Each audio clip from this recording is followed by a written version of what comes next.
Okay. So, am I framed up good? Because I could raise my arm if I Sweet. need to. No, It's no, good. no. All right. Sweet. Yeah. Yeah. So, this is something I've had for a very long time. Of course, I picked this up instantly as soon as I saw it. I've had this for decades. In 1985, Solson Publications put out this How to Draw Comics comic. It is credited to John Byrne and John Romita Sr., with a script by Alan Fromberg and lettering and Stephen Brodsky. Solson Publications was I think it was Canadian, um, but I just had it. Oh, shoot, I just had it in a. Okay, so Solson Publication was founded by Gary Brodsky, the son of longtime Marvel Comics executive Saul Brodsky, and that's why we get the name Soul's Son Publishing, Saul's son.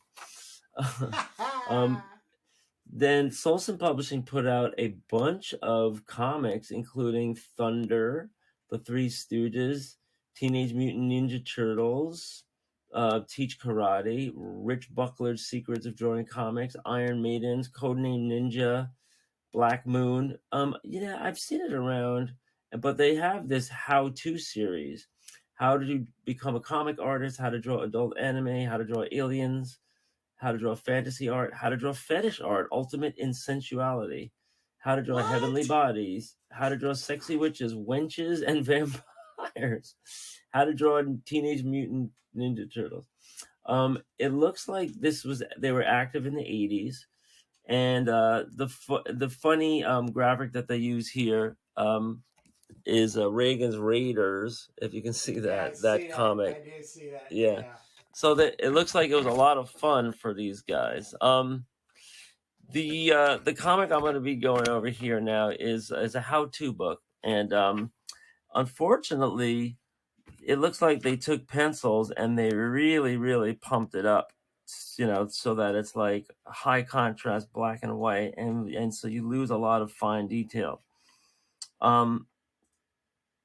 But wow, what's this? I'm so distracted by this ad. It has a John Byrne drawing of the X-Men, and it says, now you can be a superhero with these great role-playing games, and you buy these role-playing games. It comes with metal figures. Come on, what are these things? $11 a piece? These got to be worth so much. It has the Avengers, the Breeder Bombs, X-Men, the Time Trap, the Murder World. What even is this? Come on. So, how does this work with the licensing? I guess when your dad is Saul Brodsky, it's all okay. So yeah, that was something. But let's get into this now, because I've had this book for a long time in my house. So chapter 1, it tells you how to pick the right tools. And when I took this stuff very seriously when I was younger, I went out and bought all this stuff. I needed a eraser, yeah. And I still have a lot of that stuff too. God bless you. And here I don't know how to use it. Yeah, well, that comes over time too. But how important is a drawing table? I wish I had a good drawing table now. I got to get myself a good drawing table. So plodding right along, we come into chapter 2, the figure. And, I guess this is like fair use because it says copyright Marvel, and, they are showing people how to draw. So I guess they got all kinds of permission for this. So let's look at the figure. Now, I have used this in my classroom ever since I started. The only thing was I just took off the nipples, but it's a comparison. Don't put them in later. Yeah, well, the kids. Some kids feel free in middle school. They're very curious and they draw all kinds of stuff. But what I really want to teach is the proportions. The head is 1/8 of the figure. The legs are 1/2 of the figure. I definitely go over that. I spend one day doing the male and the female. We kind of do a guided drawing And then, hopefully they just remember from then on that they're drawing the head too big, The difference here between heroic proportions and realistic proportions, I don't know. This looks pretty heroic to me. These are kind of like idealized. I agree. But this looks like John Romita laying this out, and it's very handy, to have. What's the difference between the heroic proportion and realistic? I guess the shoulders are a little bit more square. The arms are a little bit more bulky.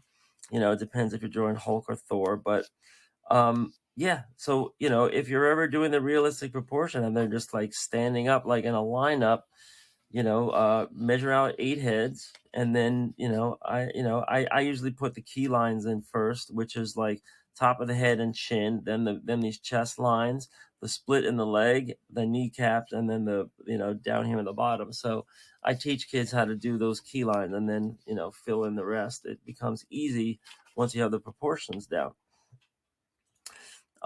So here it's telling you the figure should always begin with a stick figure. These marvelous little things enable you to see what the action should be in a scene.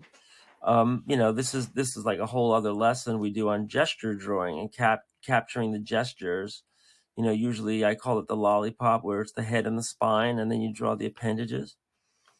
And then he's talking here about the positioning, the pose, suggesting nobility or confidence, right? And here's an example of an exaggerated figure. This is I guess John Byrne drew the lizard for Marvel Team Up, right? This was a great one. I remember that. And it's not just up and down, like getting a kid to draw this, even though this is a very high contrast black and white image that butchered the actual sensitive pencil lines that it was taken from.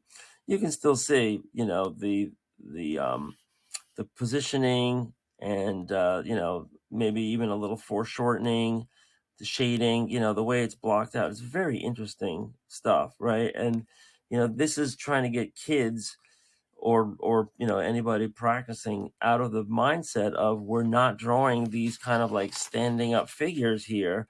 We're putting them into positions that they're going to have their weight on one leg, they're going to have an emotion, they're going to have body language, right? They're going to have all of that has to be conveyed. And you need to start thinking about that, the exaggeratedness of figures, of like elves, gnomes, or superheroes. They distort the average person's body. Here we're talking about muscles at work, using the motion of the muscles. If supported by only one leg, does the other leg show the strain of the extra weight? This usually goes unnoticed, but this is another angle the pro has to be concerned with. Look at your own arm. Notice how the muscles are separated by examining the movement of your own muscles and of others around you. Use this knowledge to help you in drawing. Somebody's looking at their own arm. Is this John Byrne looking at his own arm? Remember, you and I are not heroes, so you will have to magnify this effect quite a bit. I love this. What we're suffering here by losing in the art, they're really giving you in the script. It says, when Duperman picks up the planet was at, we believe he could do it with the same effort it would take you or me to lift up a quart of milk. The muscle motion in both cases is the same, but be sure to exaggerate it. The female body is vastly different. Thank heavens for that. The muscles are smoother with less detail. If you're not drawing Turbo Pit Fighter, maybe. There is almost no ripple as there is in most males. So this is giving you the rule of thumb that you're really just smoothing out women's skin here. Take a look at these drawings. You will see they're more graceful and expressive. She keeps moving lightly and softly, feminine quality. The body language of the male is different. The heroic female also should be given some of these traits in her movements as well. I don't know why this is a how to draw thing. He's got to put in the nipples here. I mean, this is extra work. As a teacher, I have to take all this stuff right when you're a out. teenager, when you're a teenager and you're flipping through comics, if you see that picture, you're making the purchase. I remember John Byrne had a fanzine. It was very rare, when he was at the top of his game, and there was a fanzine where he had a nude sequence. I don't know if you ever saw the one I'm talking about, like the lady in the forest, It was but a it was like, silent. oh, It was on a right. planet and the guy crash landed. Yeah. Freaking Yeah, it was awesome. kind of Once like, again, it a was, great silent comic book. But yeah, there's some butt nakedness in there. it, Yeah, it was kind of like Nova, but I remember like, wow, John Byrne, like he's a real human being, like he's actually doing this thing. So here, this is great. Actually, this shows you, how to block things out. Going from simple geometrics, and then adding. So this is great. What you would start out with your blue pencil like this, right? And then maybe you stay on the blue pencil and start defining it, and then when you go to your black pencil, which is like this, and you don't need to see what this looks like, but then you can start putting in the detail and the lighting and the shading, and start to finalize things. Same thing here with the female, but you notice, right? This was important to me when I was younger, right? To see, like, that you're already kind of in a perspective, right? Like this leg is much bigger than this leg, right? Which means you're really already foreshortening somebody, between the time you draw the front leg and the back leg, and so you could kind of see the motion here, like this room is falling away, right? The room is getting smaller as it gets into the distance. And that was really great to know. It's a great exercise when you're laying out, like let's say a female form here, to do it that way. Because it's sometimes so gradual or so subtle that it's unnoticed that we're doing foreshortening when we're drawing figures. But when the hand's really close up, the hand is supposed to get bigger if it's closer to the camera. And Jake, so I all of want to that. make a PSA on drawing figures.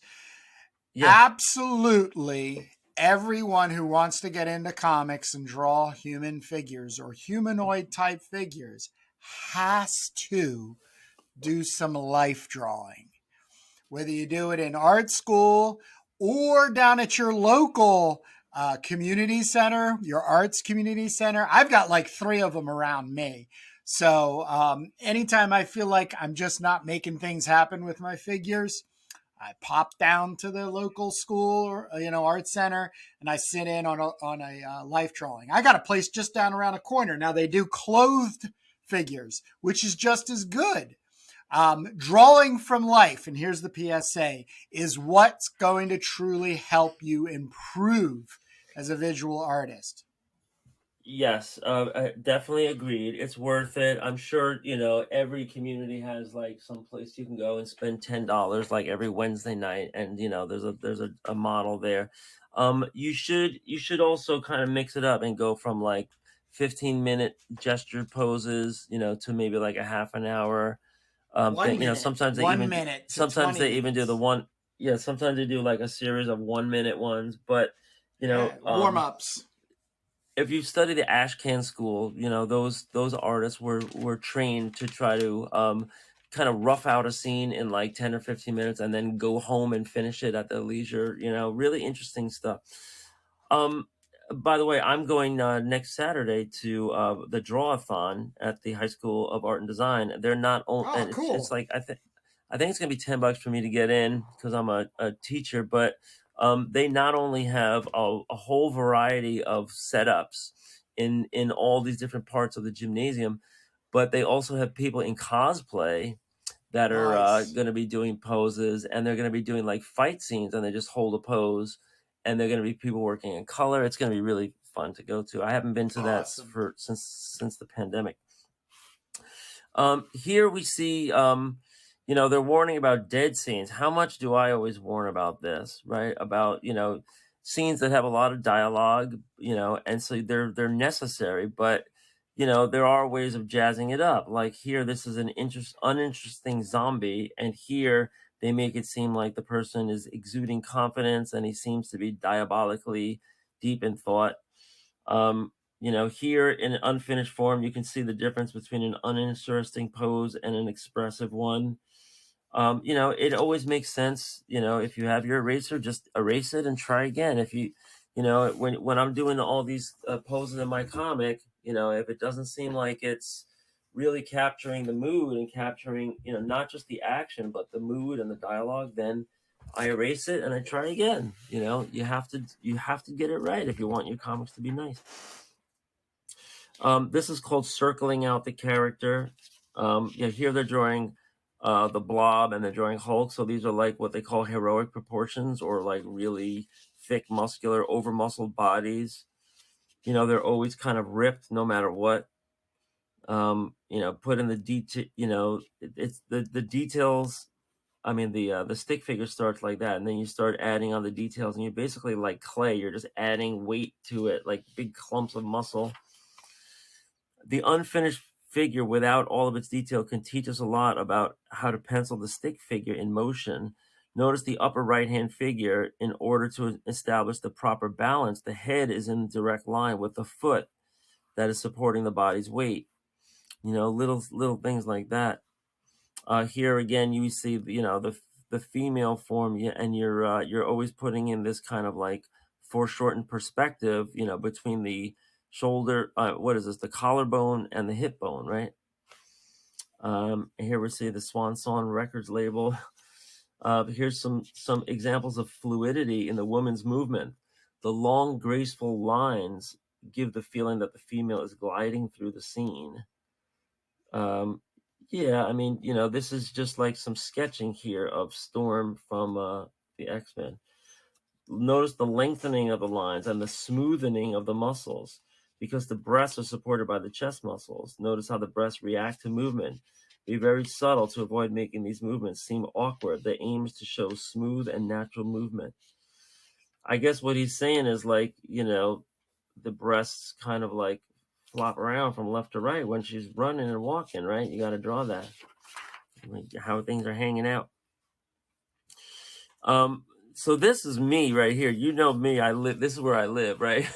All of this kind of like thumbnail layout, right? Like, even though this is just really just blocked out, you can still see a lot, and you're envisioning your page, the future of your page and your storytelling, right? Just in very, very brief thumbnails, So it says here, when the writer brings in the script, the story is far from told. The same script can be interpreted 20 different ways by 20 different artists.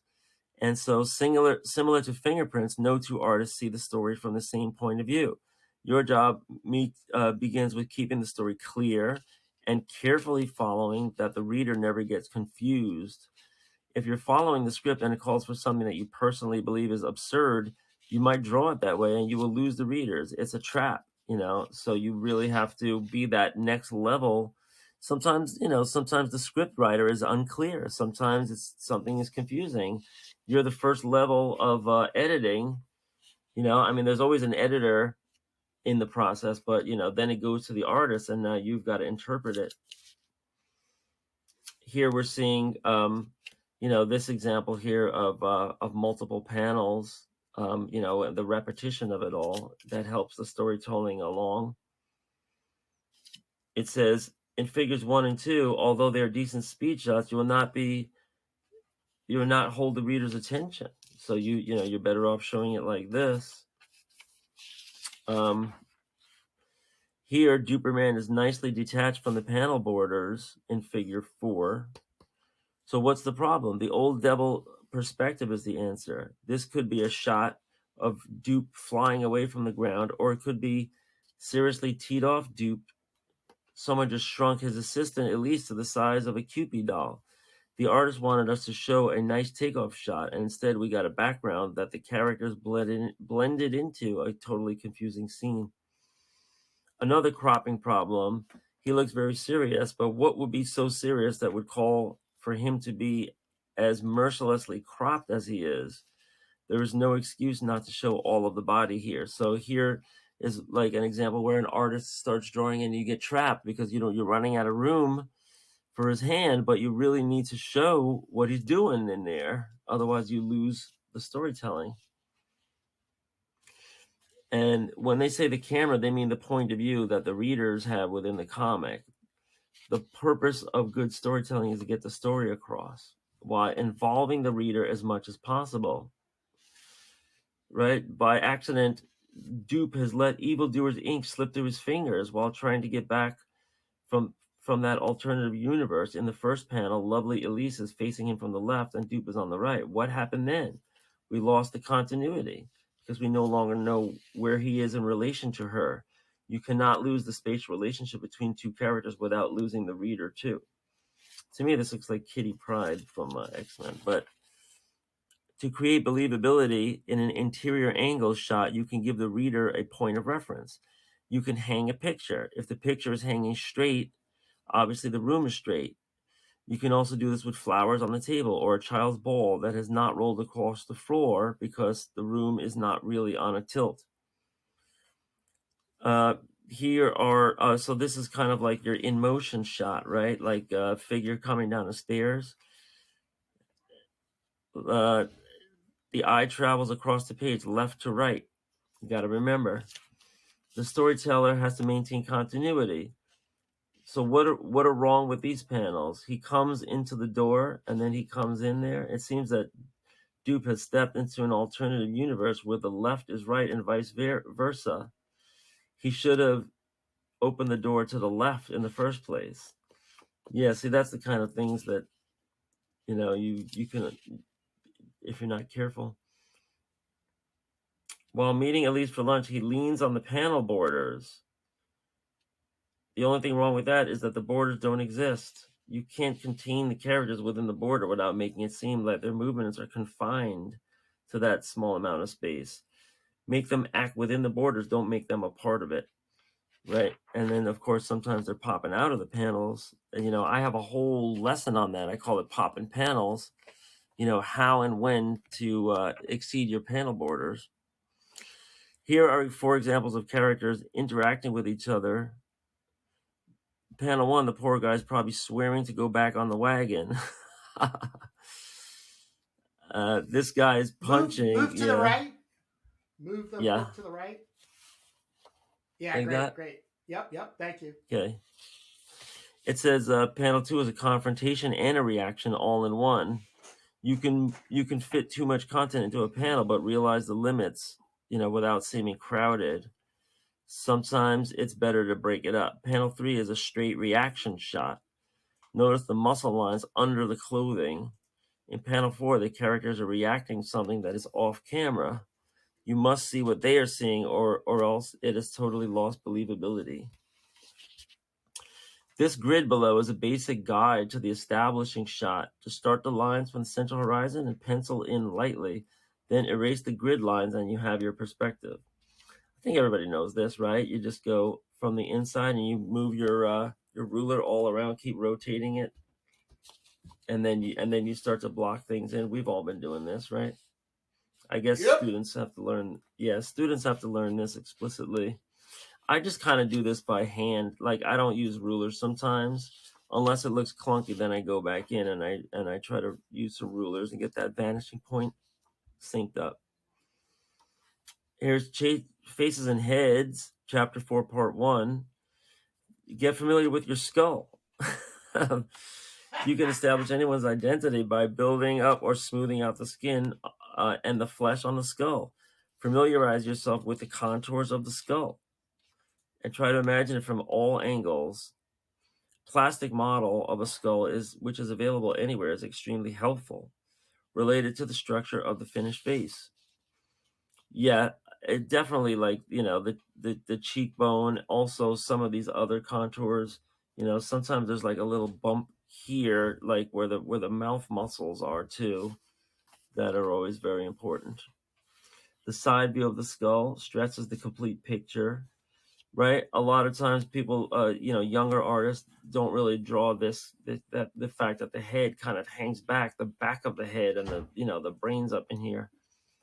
The neck sits right here. Sometimes they just draw like a circle on top of a head, on top of a neck. This is a great view right here, this 3/4 view, right? Looks like the red skull, but... Oh, yeah. I'm trying to think, like, this is supposed to be either Sabretooth or that shaman guy from Alpha Flight, right? Because this is all John Byrne. This is like an old banshee here. Also shown is the start of the fleshing out process of the basic skull. We see where the artist adds the cartilage to the bone in the beginning of the characterization. But don't be fooled by appearances. Although this face has a slight masculine look to it, the flexibility of using the skull as a guide to your face is that you can still change it, and it does not yet have a gender. Here is a logical conclusion of fleshing out process for the face. Half of it is left in the original bony form to illustrate a little about flesh depth. As you can see, male or female, there's no hard and fast rule for skull shape, and thus there's little you could do to similarize your faces. In the case of the female character and the male, believe it or not, they share a similar skull shape. And the head sometimes varies ethnically, although there was no rule or stereotypical thing that sets apart the head of the black character or the American Indian. There are definitely things that you must do to show the difference between races. If you don't broaden the nose slightly on the black man's face, if you don't lengthen his jaw ever so slightly, you will make your readers think that your colorist has a problem. Okay. Before we wrap up this issue, I couldn't resist giving you this one little taste of the things we'll cover in part 2. In the next issue, the exaggerated face, the exaggerated body, the ability to convey more about the character than anything else, because you're not hampered by the physical constraints of the normal skull. Now that's good storytelling. Here is some technology in comics. This is great. This is like so John Byrne, right?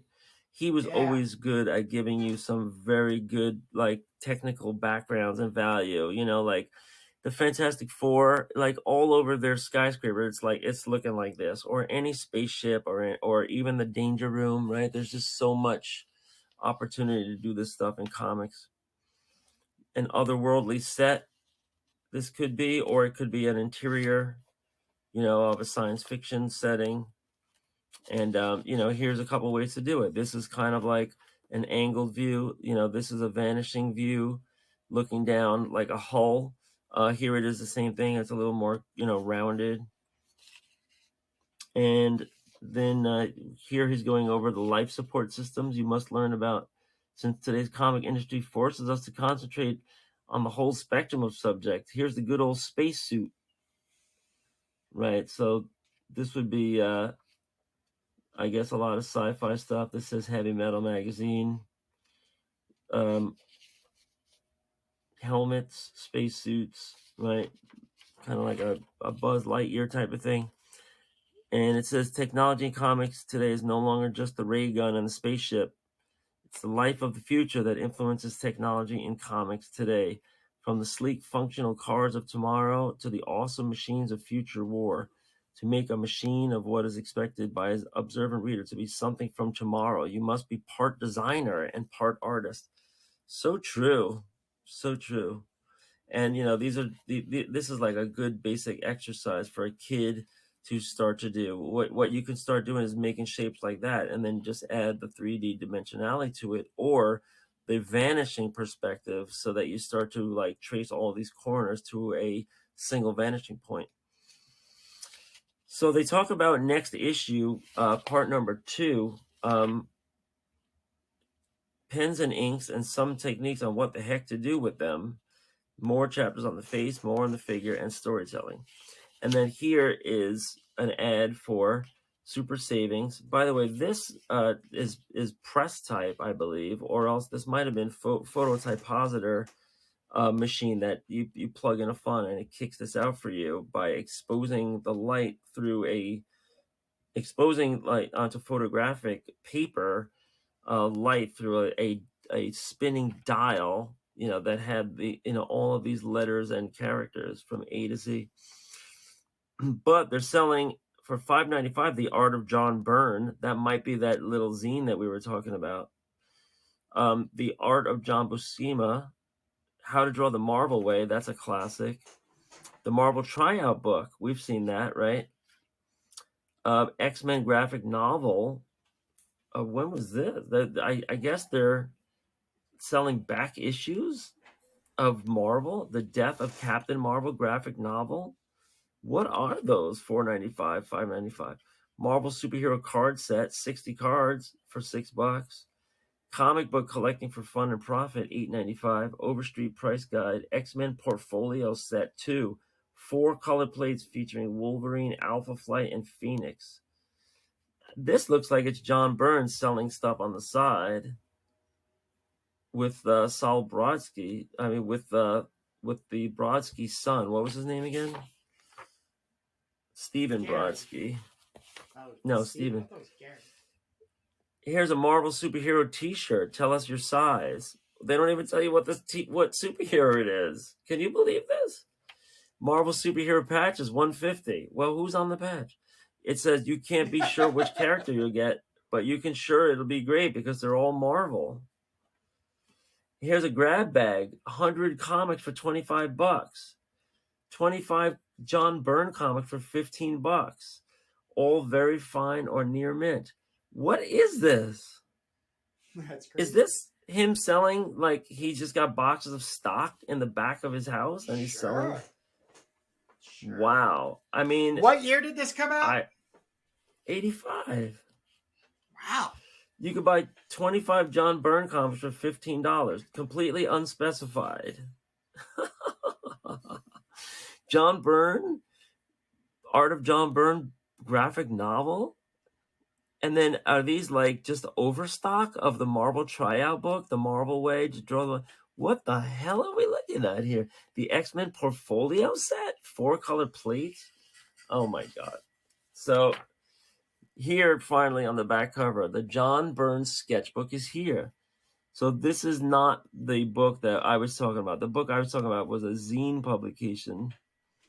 For the first time ever, John Byrne has allowed the publication of facsimile editions of his very own personal sketchbooks. Gary Peters Galleries, the publishers of the John Byrne lithographic series, is proud to present highly affordable volumes to John's devoted fans, art students, and serious scholars of comic art, and just about anyone else.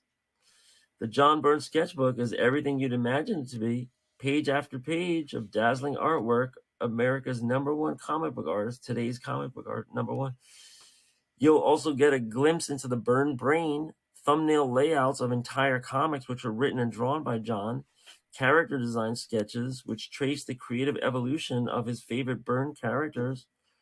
You'll see sides of John Byrne's art that you may have never expected to exist. I think that means this is the adult stuff, where he has the frontal nudity. 64 pages, $5.95, 8.5/11. Deluxe hardcover, limited to 500 copies. Signed and numbered, available for $45. All exclusive from Gary Peters Galleries in Brooklyn, New York. Wow, I'm exhausted. Have you ever? I feel like I want to get that. So that's it for today. I'm getting some bad shadows now because of my skylight, but I avoided some glare most of the time. But yeah, that's it.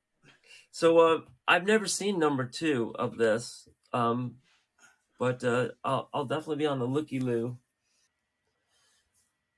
So that's going to do it for this episode. Please feel free to binge our other episodes. We also have our series, The Making of Turbo Pit Fighter, a graphic novel that's underway. Issues 1 and 2 being concurrently inked and drawn. And right now we're finishing up our teaser, doing lettering. So there's a lot to look at there if you're interested in the process of making a comic. You can also check out our Commandy issues on our channel, and feel free to pop into our community tab and answer some of our prompts and be part of the discussion, where you can give us your favorites and tell us suggestions for either a comic that you'd like us to cover or something that you think we should be discussing on the pod. Other than that, Kurt, you want to say goodbye and say hello again next Sunday? Absolutely. I'll see you next week, Jake. All right, man. Can't wait.